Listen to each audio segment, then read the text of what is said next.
ikindi bwenge cyangwa mugisha cyangwa kambira cyangwa korobe cyangwa unyite uko ushaka, gusa ndabakunda cyane.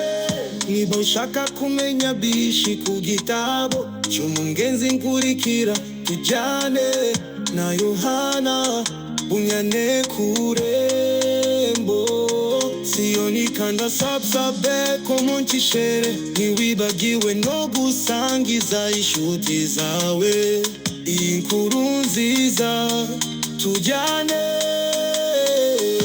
Ni igitabo cyiza cyuzuye amagambo meza yuje urukundo, yuzuye ubwenge n'urukundo n'amarenga gusa. Kurikira urasobanukirwa tujyane Siyoni, n'urugendo rwa gikirisitu tuzasangamo ingero z'uburyo bwose. Hariho imyambi Satani adutega buri munsi, tuzasangamo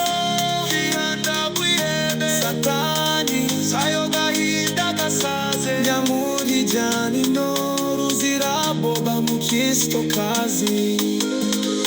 Gusa kwiherezwa bamugenzi tuzagera iwacu, myaza twambika umubiri utazongera kubora cyangwa kurira, tuzaba amahoro.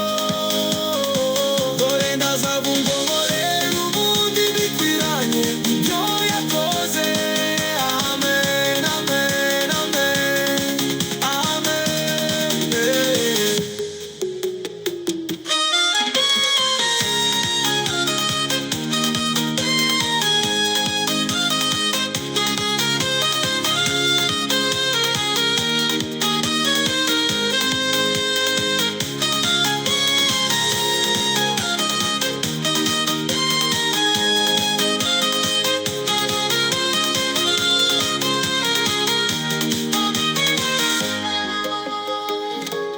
Niba ushaka kumenya byinshi ku gitabo cy'umugenzi nkurikira tujyane na Yohana Bunyane ku Rembo.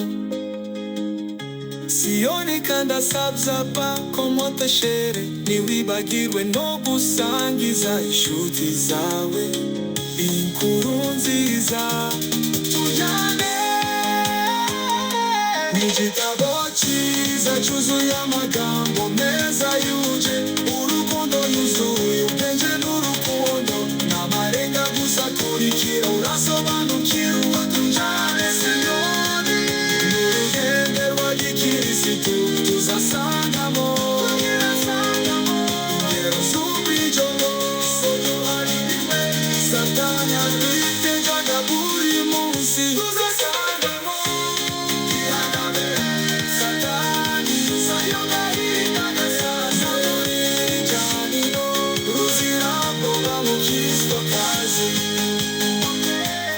kwiherezwa bangenzi tuzagera iwacu, myaza twambika umubiri utazongera kubora cyangwa kurira, tuzaba amahoro. Ndose umbe rero umundi bikwiranye n'ibyo yakoze.